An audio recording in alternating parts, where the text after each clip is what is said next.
네, 어제는 그 해리스 부통령이 소위 그 트럼프 대관식이 있었던 그곳 바로 밀워키에 들어가서 소위 맞짱 연설을 했다라는 그런 소식을 전해드렸는데요. 많은 분들이 그 영상을 보시고 해리스를 이해하는 데 있어서 해리스를 좀 더 아는 데 있어서 큰 도움이 되셨습니다라고 이렇게 댓글을 많이 보내주셨습니다. 그런데 사실 이제 시작입니다. 사실 그 바이든 대통령이나 특히 이제 트럼프 전 대통령에 대해서는 우리가 뭐 거의 다 압니다. 그의 정책이라든지 뭐 살아온 인생 역정이라든지 또 어떤 장점이 있고 또 어떤 단점이 있고 웬만큼 압니다. 또 앞으로 뭐 어떤 비전 같은 것은 뭘 갖고 있고 등등 웬만큼은 바이든 대통령이든 뭐 트럼프 전 대통령이든 우리가 많이 겪었기 때문에 이제 웬만큼은 다 아는데 갑자기 지난 주말에 민주당 대선 후보로 툭 불거져 나온 이 카멀라 해리스 부통령에 대해서는 사실 뭐 많이 알지 못하는 게 사실입니다. 하지만 자, 이번 대통령 선거를 우리가 좀 재미있게 관전하기 위해서는 양쪽을 다 알아야 합니다. 그래서 이제 오늘 영상 뒷부분에서는요, 사실은 그 대선거에 있어서 가장 중요하죠. 뭐 사법 리스크 뭐 이런 것도 중요하고 다 중요합니다만은 가장 중요한 게 우리를 또는 우리나라를 어떻게 이끌어 갈까 하는 바로 그 정책이 제일 중요하잖아요. 가장. 그래서 이제 오늘 영상 뒷부분에는요, 그 해리스의 정책, 특히 이 경제 문제와 세금 관련 문제, 또 이제 중산층에 대한 어떤 세금 공제나 세금 혜택 등등 관련된 문제, 이런 게 있습니다. 사실은 그 정책 이런 게 있습니다. 그리고 또 이제 우리에게 중요한 게 이제 이민 관련 문제 등등에 대해서 좀 간단하게 여러분들에게 좀 전해드릴까 합니다. 오늘도 영상 끝까지 함께 해 주시기 바라겠습니다. 자, 먼저 중요한 소식부터 좀 간추려 드리고 가겠습니다. 트럼프 전 대통령 그 총격범이요, 그 범행을 하기 일주일 전에 그 과거 그 존 F 케네디 전 대통령의 그 암살 사건에 관해서 구글에 들어가서 여러 가지를 검색했던 것으로 드러났습니다. 그의 그 컴퓨터 같은 걸 포렌식 해보니까 다 나온 거죠. 또 범행 2시간 전에는 그 유세 현장에 그 드론을 띄워서 현장을 막 드론을 통해서 살펴보는 등 철저하게 사실 준비를 했던 것으로 확인이 됐습니다. 좀 끔찍하죠. 자기가 그 일국의 대통령 후보를 암살하기 위해서 그 장소를 드론으로 띄워서 이렇게 확인을 해봤다, 또 검색을 해봤다, 이런 거 참 생각해보면 좀 끔찍합니다. 하지만 수사당국은 여전히 뚜렷한 범행 동기는 찾지 못하고 있다라고 밝혔습니다. 그런저런 행위, 어떤 행동 반경 이런 건 다 알아냈는데 도대체 이 사람이 왜 그런 짓을 저질렀는지 그 모티베이션은 아직도 못 찾았다는 것이죠. 자, 그래서 하원 법사위원회는 크리스토퍼 레이 그 FBI 국장을 출석시킨 가운데 청문회를 어제 열었는데 트럼프 전 대통령 암살 미수 총격 사건에 대한 그 진실 규명에서 다 웬만큼은 나왔는데 아직도 한 가지 안 나온 게 바로 그 사건 동기, 왜 이런 일을 저질렀는지 그거가 아직 안 나왔다라는 답변을 받았습니다. 청문회에 나온 그 FBI 국장은 총격범 토머스 매슈 크루스가 트럼프 전 대통령의 유세 계획이 발표된 지난 6일 그 일정이 발표되자마자 케네디 전 대통령의 암살 사건의 그 세부 정보를 검색한 그 기록을 발견했다고 밝혔습니다. 이는 그 범행일을 기준으로 한다면 일주일 전에 이제 검색을 한 겁니다. 나름대로 한 일주일 준비했다라고 볼 수가 있는 거죠. 자, FBI 국장은 크룩스가 케네디 전 대통령 암살 사건과 관련해서 그 당시의 범인인 리 하비 오스왈드가 캐나다 전 대통령으로부터 얼마나 멀리 떨어져 있는 그런 장소에서 총격을 가했는지, 암살을 했는지, 뭐 이런 것까지도 정말 끔찍합니다만은 그런 것까지도 상세하게 구글을 통해서 검색했다고 합니다. 뭐 구글 검색하면 웬만한 거는 나오지만 어떤 동기를 가지고 어떤 마음을 가지고 이런 걸 검색하느냐에 따라서 천지 차이죠. 정말 우리가 너무 안타까운 마음에 이런 일은 정말 있어서는 안 되는데 이런 마음에 한번 그 당시에 상황이 어땠었나 이런 마음으로 검색해보는 것과 나도 이번에 트럼프가 여기 이 근처에 오면 똑같은 짓을 할 터인데 그 당시에는 어땠나 한번 내가 참고를 해야지, 이런 마음을 갖고 검색하는 것과는 천지 차이인데 그런 마음을 갖고 이 크룩스는 검색을 해봤다는 것입니다. 이 FBI 국장은 하지만 그 크룩스의 동선과 또 온라인 활동 등등을 자세히 살펴보고 또 많은 것이 드러났음에도 불구하고 이 범행과 관련된 뚜렷한 동기, 그리고 왜 트럼프 전 대통령을 범행 대상으로 지목을 했는지 그 이유, 요거는 아직 발견하지 못했다, 파악하지 못했다, 이렇게 밝히고 있습니다. 사실은 모든 국민들이 그 부분을 가장 궁금해하는데, 이게 범인은 이미 갔기 때문에 죽은 자는 말이 없다. 그래서 범인을 갔기 때문에 이제 이 부분을 밝혀내는 게 상당히 어려운 그런 상황입니다. 자, 지금 그 미국에는요, 이스라엘의 베냐민 네탄야후 총리가 지금 방문 중에 있습니다. 그런데 어제 그 네탄야후 총리가 연방의회에서 연설을 했는데요. 이 연설 그 장면이 참 전무후무한, 최근에 아주 보기 힘든 그런 장면이 연출됐습니다. 결론부터 말씀드리면 의회가 텅텅 비었습니다. 우선 지금 가장 핫한 인물이 누굽니까? 민주당 대선 후보로 탁 떠오른 카멀라 해리스 부통령이잖아요. 일주일 전만 해도 무대 뒤에, 커튼 뒤에 또는 스포트라이트 뒤쪽에 이렇게 서 있었는데, 불과 일주일 만에 지금은 가장 스포트라이트 가운데 있는 사람이 바로 이 카멀라 해리스입니다. 이 카멀라 해리스가 네탄야후 이스라엘 총리가 연방의회 연설을 할 때 참석하지 않았습니다. 전쟁 의지를 굽히지 않고 있는 이스라엘에 대한 미국 젊은 세대들의 어떤 그 비난을 의식한 그런 일종의 뭐 거리두기? 뭐 그런 것이 아니냐라는 분석이 나오고 있습니다. 하지만 뭐 그렇게 말하진 않았고, 공식적인 외형적인 이유는 해리스 부통령은 선약 일정이 있다. 선약이 있다. 그래서 참석하지 못하니까 양해해달라 뭐 이런 식으로 공식적으로는 선약 일정이 있다는 이유로 불참을 사전에 통보하고 그 의회 네탄야후 총리 연설 때 가지 않았습니다. 그런데 더 문제는 카멀라 해리스 부통령만 안 간 게 아니에요. 민주당 의석은요, 상당수 의원들이 불참해서 사실상 그 의회에서 자리 중에 민주당 쪽 그 의석 그쪽은 거의 뭐 텅텅 비는 그런 모습을 보였습니다. 네탄야후 총리는 그 미국 의원들에게 전쟁의 당위성, 그리고 뭐 동맹으로서의 지지를 부탁한다, 뭐 이런 거를 주장하는 연설을 했는데, 민주당 의원들 상당수가 이를 그 못마땅한 표정으로, 그러니까 참석한 의원들마저도 아주 그 못마땅한 표정으로 연설을 들었습니다. 그리고 또 상당수 민주당 의원들은 아예 가지도 않았고요. 민주당은 하마스 테러 후에 발생한 그 이스라엘의 초기 전쟁 개시에 대해서는 지지 의사를 강력하게 보인 건 사실입니다. 하지만 이후에 그 네타냐후가 벌인 반인도적인 전쟁 지속에 대해서, 그리고 민간인에 대한 피해가 계속 늘어나고 있는 이런 행위에 대해서는 깊은 분노를 나타내면서 요즘 네탄야후 총리, 그러니까 이스라엘에 대한 반감이 아니고 그 전쟁에 대한 반감이라기보다는 네탄야후 총리에 대한 반감, 마음이 많이 돌아선 그런 모습이 민주당 의원들에게 상당히 많이 나타나고 있습니다. 알렉산드리아 코르테스라는 뉴욕주에 있는 그 연방 하원 의원은요, 이렇게까지 말했어요. 네탄야후는 전쟁에서 수만 명의 가자 지역 주민들을 죽이고 인도적인 재앙을 초래한 전범이라고 생각하기 때문에, 굉장히 심하게 말했죠. 네탄야후 총리는 전범이라고 나는 생각하기 때문에 그의 연설 장소에, 연설한 그 연방의회에 나는 가지 않았다라고 말했습니다. 전범이 연설하는데 그걸 난 들을 수 없다라는 그런 입장이죠. 물론 본인의 소신 플러스 지역구 주민들의 민심을 좀 신경 쓴 거겠죠, 아무래도. 자, 뿐만 아니라 민주당의 가장 원로인 낸시 펠로시 전 하원 의장도 역시 이 보이콧에 동참해서 가지 않았습니다.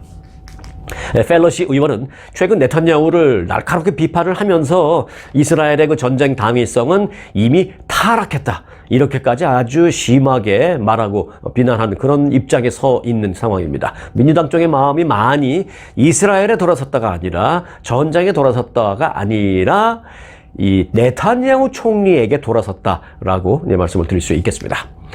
자, 이 라스베가스에서는요, 지금 대규모 뷰티 전시회가 열리고 있는데, 한국 참가 기업들이 그쪽으로 보낸 그 컨테이너, 그게 이제 가야 거기서 이제 전시도 하고 물건도 팔고 뭐 샘플로 나눠주고 할 거 아니에요? 그 한국 기업들이 보낸 그 컨테이너가 미국에서 통째로 도난당하는, 참 세상에 이런 일이, 말도 안 되는 일이 발생했습니다. 라스베가스에서 개최되는 2024 북미 라스베가스 코스모 프로프 전시회에 참여하는 한국 기업체가 무려 이제 120여 개의 기업이 되는데, 그 120여 개 한국 기업들의 전시 물품이 담긴 대형 컨테이너가 통째로 다 도난당했습니다. 이 바람에 지금 상당수 그 한국관의 그 부수에는 전시품이 진열되지도 못하고 아주 그 썰렁한 모습으로 이렇게 발만 동동 구르고 이제 직원들이 서 있는 그런 소위 전무후무한 상황이 발생했습니다. 이 해당 컨테이너는 그런데 어떻게 된 것이냐, 무슨 일이 있었던 것이냐. 일단 한국에서 그 컨테이너를 실은 화물선 배는 잘 출발했습니다. 그리고 LA 항구에 잘 도착했습니다. 여기까지는 오케이. 그런데 LA 항구에서 이제 배에서 이거를 들어서 컨테이너를 이제 화물차로 옮기잖아요. 화물선에서 이걸 들어서 화물차로 옮기잖아요. 그럼 그 컨테이너를 실은 화물차가 이제 쫙 일렬로 출발합니다. 어디로요? 예, 이번에는 라스베가스로 이제 가는 거죠. LA 항구에서 이제 라스베가스로 쫙 출발하기 위해서 이제 운송되는 그 과정에서 이 화물 트럭 운전사들에게 텍스트 메시지가 옵니다. 제가 요즘 엊그저께도 말씀드렸죠. USPS, 연방우정국에서 오는 USPS 그 텍스트 메시지 오면 절대로 오픈하지 말고 더더욱이나 거기 클릭하면 안 된다라고 말씀드렸죠. 뭐 잠깐 딴 얘기를 드린다면 제가 영상에서 여러분들에게 그런 말씀을 드리고 또 여러분들이 좋은 거 배웠습니다. 또는 저도 얼마 전에 그런 게 있었는데 송영권 말 듣고 제가 아예 지워버렸습니다. 이런 분들도 계시고 도움받았다는 분들이 많이 계셨는데 그렇게 여러분들에게 도움을 드리고 바로 하루 이틀 지난 엊그저께 저도 똑같은 걸 받았어요. 저도 그냥 웃음이 날 정도로입니다. 당신의 패키지가 도착했습니다. 이걸 누르세요. 저도 바로 지워버렸습니다. 이제 다시 본론으로 들어와서 그 라스베가스로 컨테이너를 싣고 가는 화물 트럭의 운전기사들에게 일제히 텍스트 메시지가 쫙 갔습니다. 뭐라고 텍스트 메시지가 갔느냐. 지금 당신들이 가고 있는 목적지의 주소를 바꾸겠습니다. 라스베가스 어디가 아니라 다른 곳 주소를 주면서 그쪽으로 다 이 컨테이너를 가져다 주시기 바랍니다라고 문자가 왔습니다. 이 문자를 받은 그 화물 트럭 운전기사들이 일제히 아무런 의심 없이 그리로 가서 엉뚱한 데다가 다 컨테이너를 놓고 돌아간 겁니다. 이 컨테이너 트럭 운전사가 전시회장에 어떤 텍스트 내용이 뭐냐면 지금 전시회장에 이 큰 컨테이너가 들어가서 반입할 수 없는 물건을 갖다 실어서 내려놓을 수 없는 그런 상황이니 다른 곳에 주소지를 보낼 테니 그쪽으로 갖다 놓으라는 내용에 받았습니다. 이 내용을. 그러니까 전시회 주최 측이 나한테 보낸 모양이구나. 아니면 한국 기업 관계자들이 나한테 보낸 모양이구나. 라고 하고 믿고 아무도 의심 안 하고 믿고 엉뚱한 곳에다 다 갖다 주고 화물차 돌아간 겁니다. 그런 일종의 보이스피싱이죠. 이 보이스피싱 피해를 당한 겁니다. 나중에 알고 나서 기업체들이 가보니까 그쪽에 컨테이너는 아예 없죠. 다른 화물차가 컨테이너 싣고 가버린 거죠. 이제 싸그리 다 잊어버린 것입니다. 몇 컨테이너를. 이 피해를 당한 한국 업체는 모두 이 한국 정부가 지정한 물류 업체를 이용했는데도 이 같은 피해를 당했다라고 호소하고 있습니다. 그런데 정부가 문제가 있다라기보다도 이렇게 보이스피싱을 당한 그 상황이 문제죠, 상황. 아마 화물차 운전기사에게도 뭐라고 하기도 어려운 게, 이 사람들도 아마 이런 일은 처음 겪어봤을 겁니다. 그래서 지금 운전기사는 운전기사대로, 물류회사는 물류회사대로, 한국 정부는 정부대로, 그리고 지금 가장 어려운 사람들은 거기서 전시회를 하고 있는 한국 기업체, 그들은 그들대로 지금 모두 다 아주 어려운 상황에 처해져 있다. 이렇게 엉뚱한 절도 피해, 보이스피싱 피해를 당한 이런 케이스도 있구나라는 것을 좀 아실 수 있도록 제가 말씀을 드렸습니다. 자, 북한에서 날려보낸 일종의 그 오물풍선, 이게요, 급기야 용산의 대통령실 청사 안에 떨어졌습니다. 대통령 경호처는 북한이 날려보낸 대남 오물풍선에 대해서 합참과 공조를 통한 모니터링을 계속하던 중에 용산 대통령실 청사 일대에 이게 낙하하는 것을 우리가 목격했다고 밝혔습니다. 조사 결과 위험성 및 오염성은 없는 것으로 확인돼서 수거해서 다 치우는 조치는 취했다라고 밝혔습니다. 군은 북한의 대남 이 쓰레기 풍선, 이 오물 풍선을 공중에서 격추할 수도 있지만 그럴 경우에 내용물이 공중에서 흩어지면서 오히려 더 큰 피해가 발생할 수 있음을 고려해서 낙하 후에 수거하는 그런 방침을 유지하고 있다라고 밝혔습니다.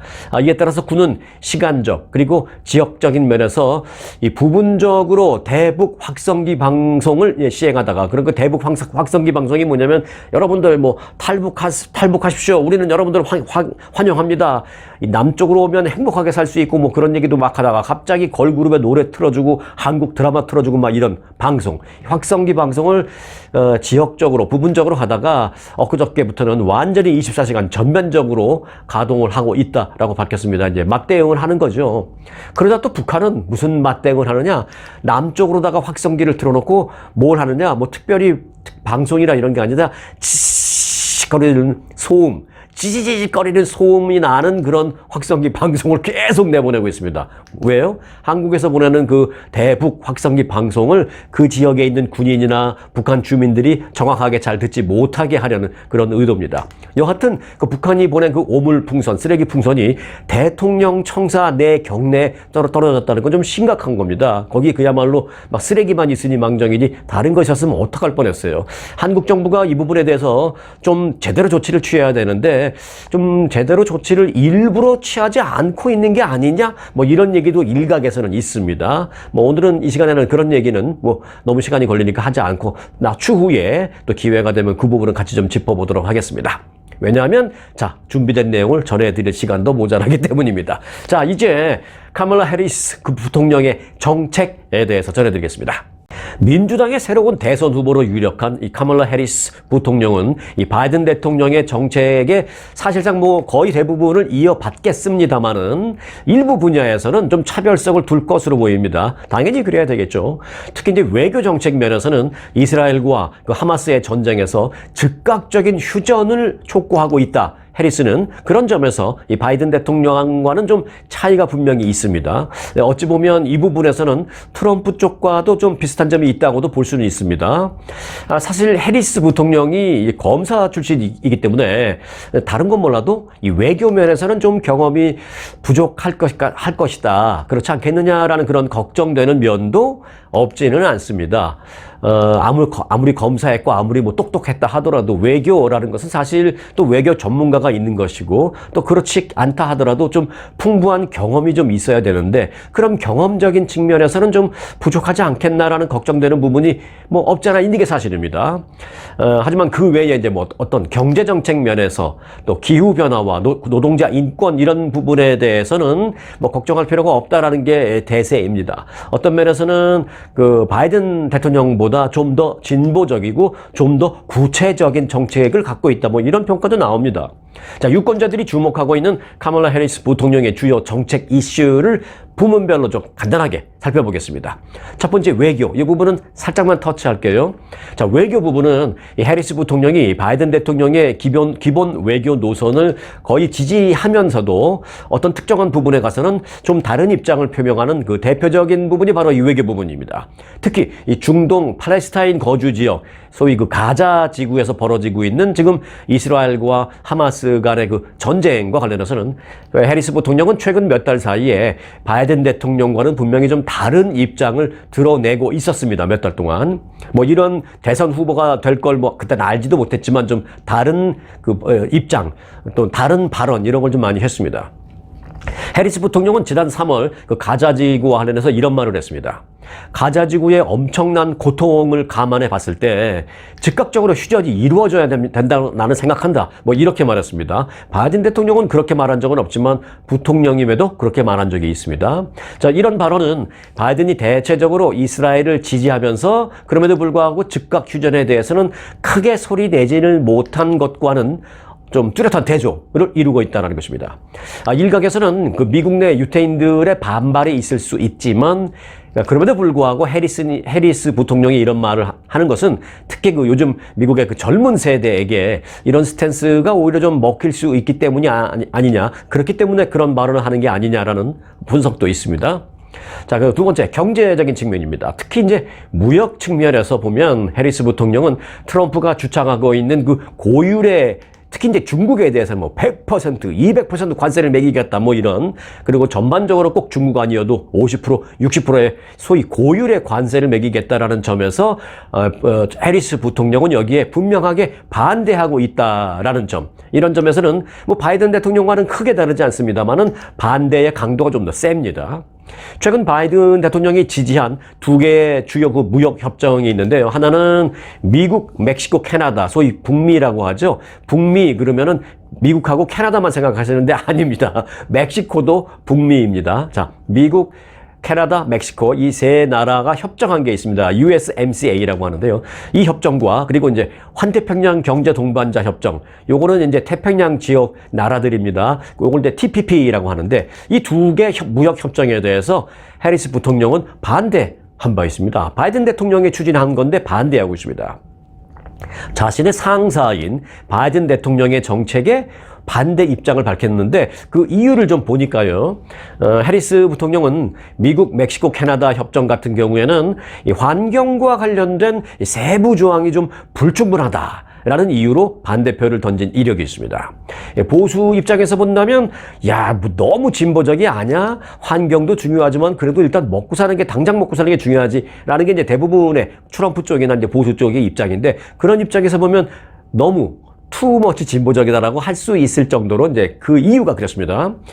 그리고 이제 진보 성향의 유권자들은 뭐 비교적 좋아할 만한 스탠스이기는 합니다만은 보수는 물론 이제 제가 가장 신경 쓰이는 것은 특히 이제 중도층이 봤을 때 이런 조금 그 지나친 진보적인 성향이 어떻게 비춰질지, 그 중도층에게 어떻게 반응하게 될지 이 부분은 조금 우려스러운 마음으로 좀 지켜봐야 되겠다라는 상황입니다. 그런데 이런 게 있죠. 본인이 부통령으로 있을 때는 하고 싶은 말 다 합니다. 하지만 대통령 후보가 됐을 때 이제는 얘기가 다릅니다. 그때는 유권자들의 마음을 헤아려서 그들이 원하는 말을 할 수밖에 없으니까 이제 본격적으로 대선 후보로서의 그 행보를 보일 때는 이런 좀 지나치게 진보적인 그런 행보는 아마 좀 거둬들이지 않을까 그런 생각이 되는데 여러분들 관전 포인트를 좀 잘 지켜보시기 바라겠습니다. 해리스 부통령이 지나치게 진보적인 그런 정책을 계속 할지 아니면 슬그머니 좀 모디파이 하면서 좀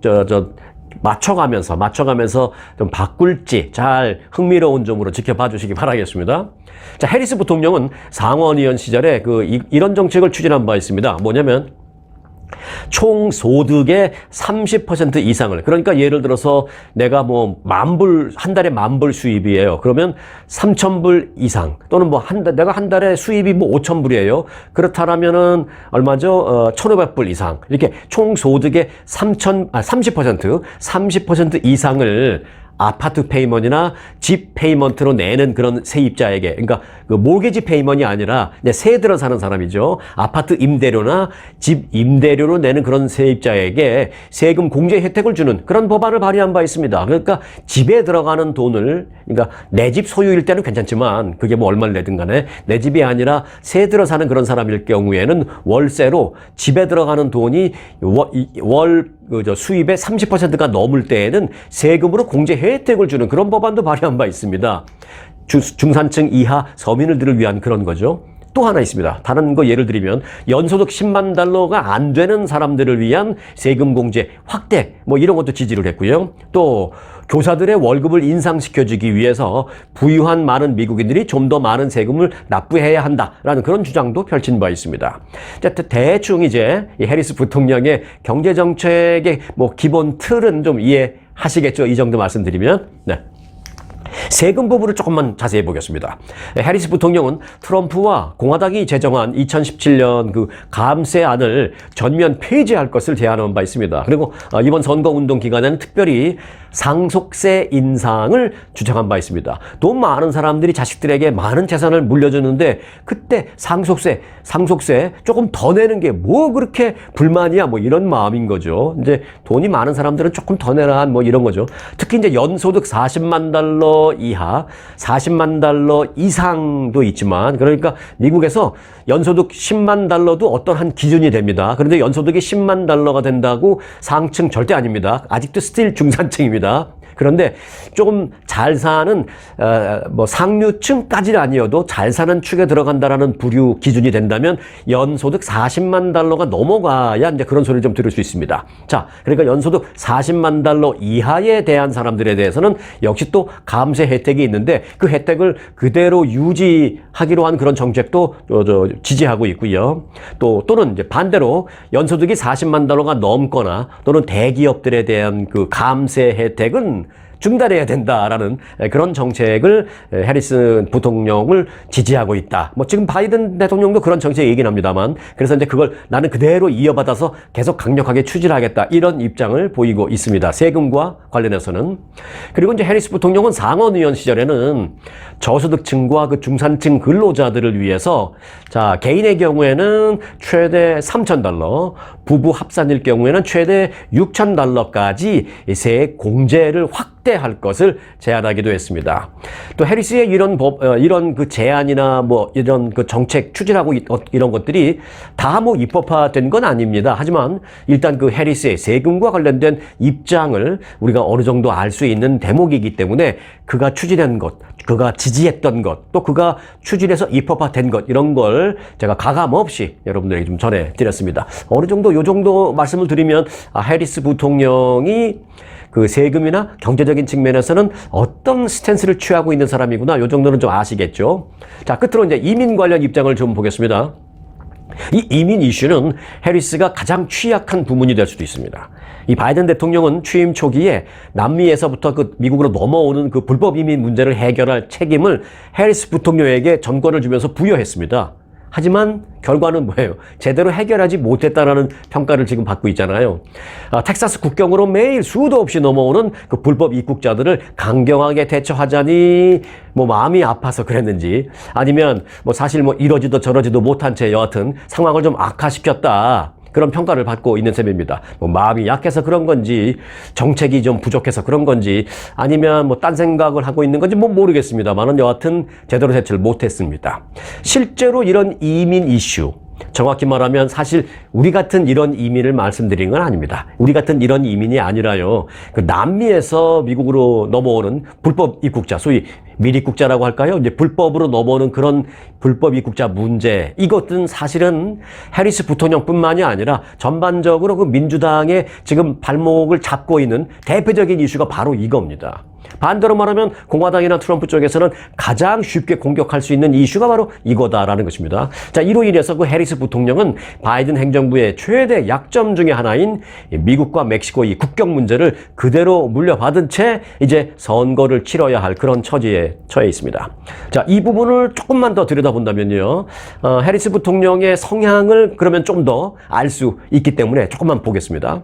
자, 해리스 부통령은 멕시코 불법 이민과 관련된 언론 대응이 미숙했다라는 그런 평가를 받고 있고요. 또 그러니까 언론에 나와서 어떤 강경하게 발언도 제대로 못했다라고, 뭐 미적미적한 뜨뜻미지근이라고 하죠. 언론에 나와서 이제 인터뷰를 해도 좀 뜨뜻미지근하게 발언을 했다, 뭐 이런 평가를 받아요. 근데 저는 일견 이해가 됩니다. 왜냐하면 부통령 입장에서 대통령이 있고 그런데 강경한 발언을 하기가 쉽지는 않습니다. 그런데 또 한편으로는 대통령이 나한테 그 임무를 줬으면 확실하게 정책을 얘기해야지 왜 이렇게 뜨뜻미진했을까? 이런 아쉬움도 저는 개인적으로 있습니다. 자, 그리고 또 부통령 취임을 한 이후에 몇 달이 지나도록 국경 그 관리 임무를 전권을 받았는데도, 그럼에도 불구하고 몇 달이 지나도록 국경을 한 번도 방문하지 않았습니다. 그래서 그 지역의 의원들을 포함한 그 정치인들로부터 강도 높은 비판을 받았습니다. 아니, 이 문제를 해결하려면 여기 한번 와봐야 될 텐데, 아니 생전 와보지도 않고 무슨 이 문제를 해결하겠다는 거야, 이런 거죠.